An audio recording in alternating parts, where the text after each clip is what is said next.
ब्रह्मा जी के पुत्र हुए मनु, और मनु के पुत्र जो थे प्रियव्रत और उत्तानपाद। ये उत्तानपाद राजा की दो दो रानियां थी।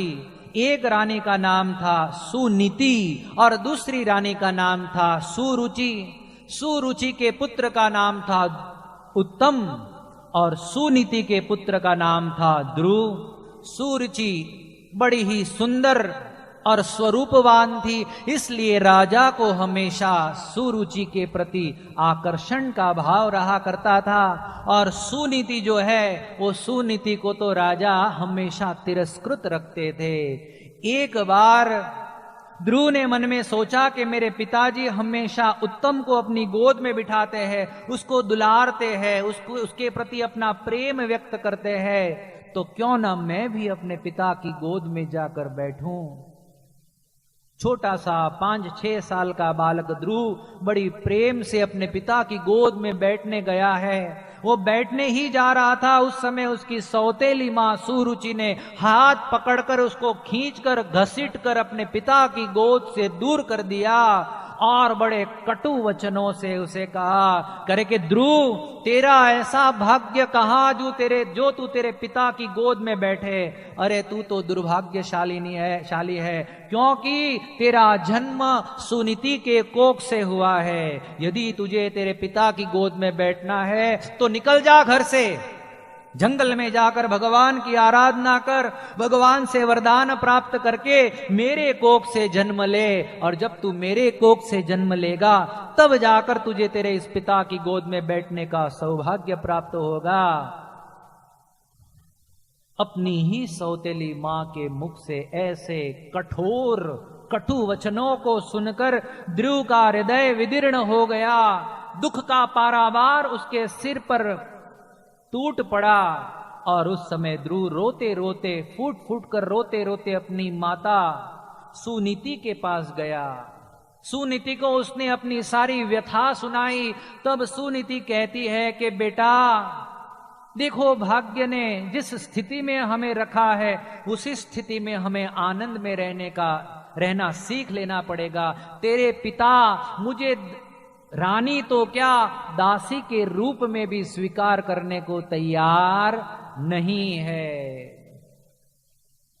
आज विचार हम करें कि मनुष्य मात्र की जैसे उत्तानपाद राजा की दो दो रानियां थी, उसी प्रकार मनुष्य मात्र के हृदय में दो प्रकार की वृत्तियां हैं, एक सुनीति और एक सुरुचि। सुरुचि यानी रुचि अनुसार जीवन जीना, रुचि अनुसार खाना पीना, कोई रोक टोक नहीं, जैसे मन में आवे ऐसे रहना, रुचि के अनुसार जीना सबको अच्छा लगता है। किसी को रोक टोक या धर्म के नियमों का पालन करना अच्छा नहीं लगता। लेकिन एक और सुनीति है, नीतिमय जीवन जीना बड़ा कठिन होता है, इसलिए वो जीवन किसी को अच्छा लगता नहीं है। आज प्रत्येक आदमी के हृदय में दो प्रकार के भाव है। कहते हैं कि तू रावण तू राम मनवा, तू रावण तू राम। हृदय में दैवी भाव भी है, आसुरी भाव भी है। सुनीति ने अपने बालक ध्रुव को समझाया कि बेटे, भले तेरी माता ने तेरे प्रति कठोर वचनों का उपयोग किया हो, तेरा तिरस्कार किया हो, तेरी अवहेलना अवज्ञा की हो, लेकिन फिर भी बेटा तू कभी तेरे मन में, तेरे हृदय में तेरी सौतेली मां के प्रति उसका अहित हो ऐसा विचार भी मत आने देना। क्योंकि तेरी सौतेली मां ने तुझे जो कुछ भी कहा है वो ठीक कहा है, और मैं भी तुझे यही सलाह देती हूं कि तू जंगल में जाकर भगवान की भक्ति कर, भगवान की तपश्चर्या कर, क्योंकि भगवान के अलावा हमारे सब दुखों का निवारण किसी के द्वारा नहीं होता। बेटा तू भगवान का भजन करने के लिए जंगल में जा, इसमें मेरी कोई तुझे रोक टोक नहीं है। देखो ये भारतवर्ष की कैसी अद्भुत माता, ध्रुव की माता ने कहा अपने बेटे को, सुनीति कहती है कि तू भगवान का भजन कर ले। राजा गोपीचंद ये संसार का एक चक्री शासन करने वाले विराट एक सम्राट थे। एक बार गोपीचंद राजा अपने नगर के हौज में स्नान कर रहे थे आंगन में हौज में स्नान कर रहे थे। उस समय सारी दासियां उनको नहला रही थी, सभी रानियां उनको नहला रही थी। सुंदर सुगंधिमान जल था, मंद मंद वायु जो है वो लहरा रहा था, वातावरण खुशनू में था।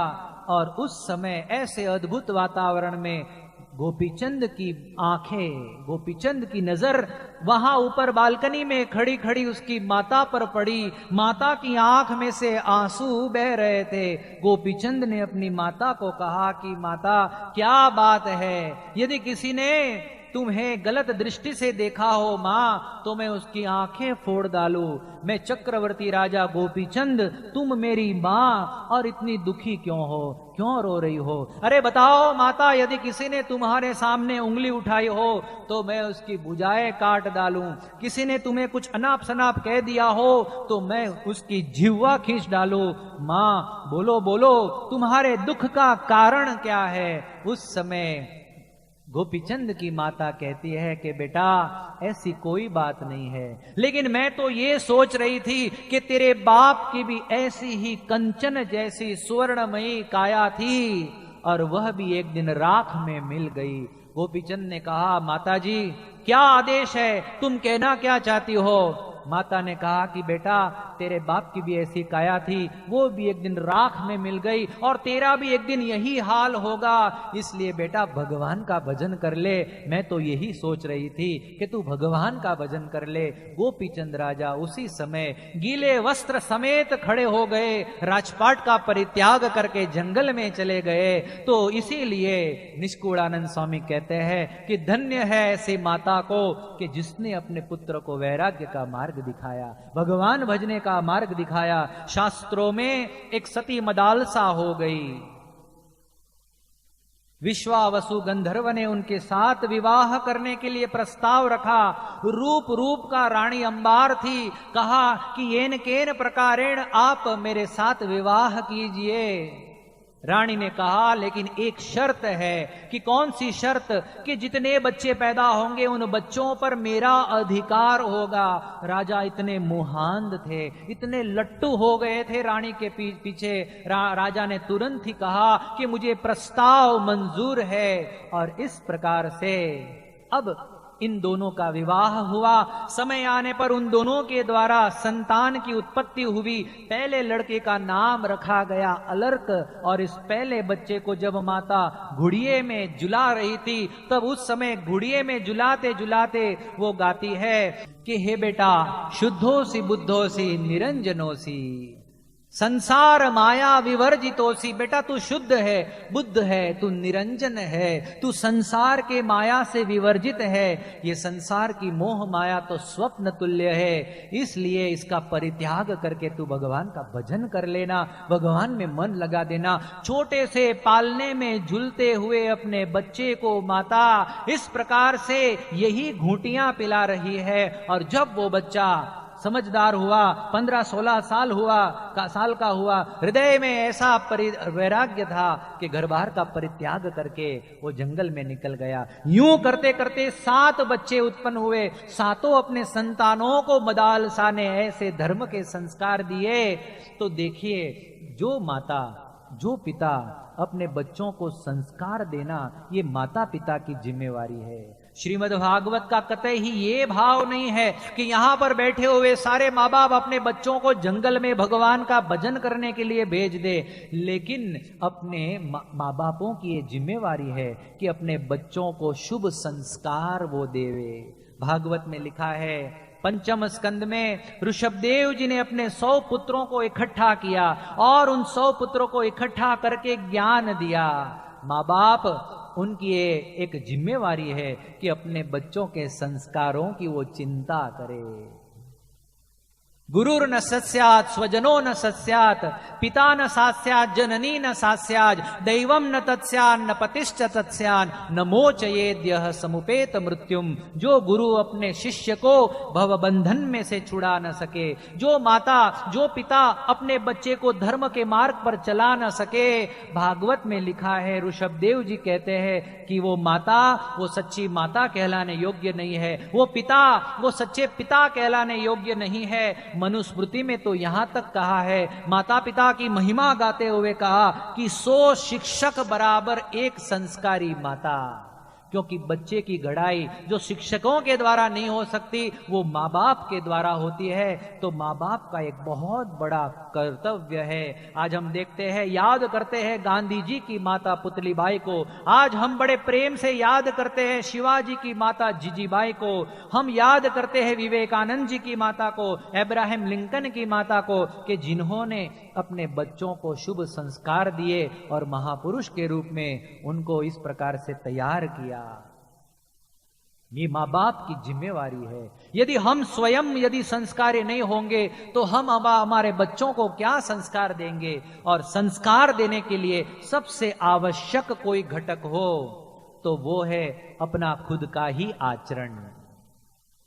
यदि कुएं में होगा तो हवाड़े में आएगा, यदि कुएं में नहीं होगा तो आगे पात्र कैसे भरा जाएगा। एक बार एक माँ बाप को शिक्षकों ने बुलाया, माँ बाप वहां पहुंचे, शिक्षक ने शिकायत करते हुए कहा कि तुम्हारे बच्चे को हमने कितनी बार समझाया, वो लोगों के यहाँ से लोगों के पेंसिल पेन वगैरह चुरा लेता है। तो पिताजी ने कहा, बेटा तुझे मैंने कितनी बार समझाया, तुझे मैंने कितनी बार समझाया कि तू स्कूल में से चोरी मत कर। अरे मैं बैठा हूं ना, मैं ऑफिस में से तुझे जो चाहिए वो ला कर दूंगा, लेकिन तू स्कूल में से चोरी मत कर। गहराई से हमारा जो आचरण है वही हमारे बच्चे पर उसका प्रभाव पड़ता है। तो ये बात समझने जैसी है। कई बार हम हमारे छोटे बच्चों को झूठा बोलना सिखाते हैं, कह देते हैं फोन मोबाइल उसको देकर कि बेटा बोल देना कि पिताजी घर पे नहीं है। बचपन से हमने ही उसको सिखाया किस प्रकार से झूठ बोला जाता है। एक बार शिक्षक ने अपने विद्यार्थियों को कहा कि बच्चों को माँ बाप का अधूरा काम पूरा करना चाहिए। एक लड़का खड़ा हो गया कि मास्टर जी मैं अवश्य अपने पिताजी के सारे काम पूर्ण करता हूं। कि बेटा वाह शाबाश धन्य है तुझे, बोल बेटा कौन सा काम पूरा करता है। कि मेरे पिताजी सिगरेट पीकर जो बीड़ी का ठूंठा डाल देते हैं उसको बाकी रहे हुए ठूंठे को मैं पूरा कर देता हूं। जैसा हमारा आचरण होगा ऐसा हमारे बच्चे में आएगा। एक लड़का पैदा होते ही थोड़ा समझने लगा, बोलने लगा, और जो ही बोलने लगा त्यों पिक्चर के डायलॉग बोलता था। अबे ओ कालिया, अबे ओ कालिया। तो किसी ने पूछा भाई बात क्या है, ये क्यों ऐसा दोहरा रहा है। तो अड़ोसी पड़ोसी ने कहा कि जब ये माता के गर्भ में था उस समय इसने वो पिक्चर जो है वो पिक्चर वारंवार देखा था, इसलिए ये तो गर्भ में से ही ये संस्कार लेकर बाहर आया है। तो माँ बाप जो है वो बच्चों के संस्कार के लिए जिम्मेवार है।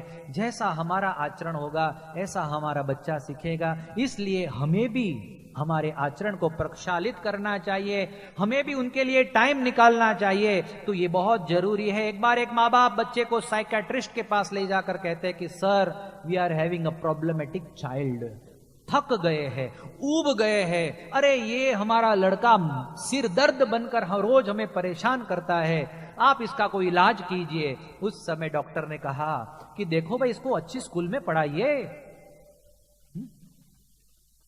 माँ बाप ने कहा क्या बात करते हो साहब, मिर्जा मोदी जैसी अद्भुत स्कूल में पढ़ाते हैं, पूरे जयपुर में अव्वल नंबर की स्कूल है।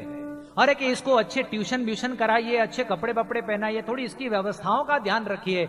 अरे महाराज, डॉक्टर को कहा डॉक्टर साहब सारे के सारे ब्रांडेड वस्तुओं का इस्तेमाल करते हैं, नाइकी के जूते देते हैं, उसको रिबॉक का टी शर्ट पहनाते हैं, उसको रेबॉन के गॉगल्स लेकर दिए हैं, गाड़ियां और जूते चप्पल सब कुछ ब्रांडेड है, इसमें कोई हमें कमी नहीं आने देते हैं। तब डॉक्टर ने कहा कि अब एक काम बाकी रह गया है। कि क्या?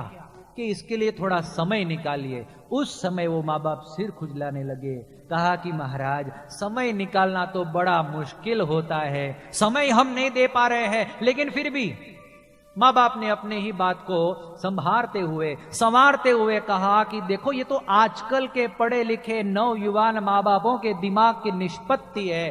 कहते हैं कि नहीं डॉक्टर, वैसे तो we are not able to give him enough time, पर्याप्त समय तो यदि नहीं भी दे पाते, but we are giving him quality time. Quality time यानी कि 10 मिनट में इतने प्रेम से, इतनी एकाग्रता से हम अपने बच्चे के साथ समय निकालते हैं कि उसको 2 घंटे का संतोष हम दे देते हैं। ये आजकल के पढ़े लिखे माँ बापों के दिमाग की निष्पत्ति है। तब डॉक्टर को कहना पड़ा कि देखो साहब, you are not having a problematic child, but your child is having a problematic parent.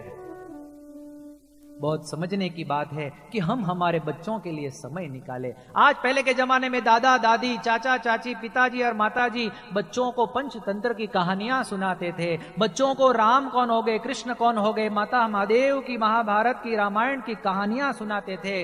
आज बच्चे मोबाइल के साथ खेलने लगे हैं और माँ बाप कहते हैं कि हमारा बच्चा इतना एक्टिव हो गया है कि अपने आप ही इतना, अभी तो छोटा है 2-2.5 साल का, लेकिन रिमोट कंट्रोल ले लेता है और चैनलों को भी अपने आप बदलने लगता है। तो देखो हमारा बच्चा कितना स्मार्ट है। वो बच्चा जो चैनल बदलता है वो एक दिन आपको भी घर से निकाल कर बदल देगा।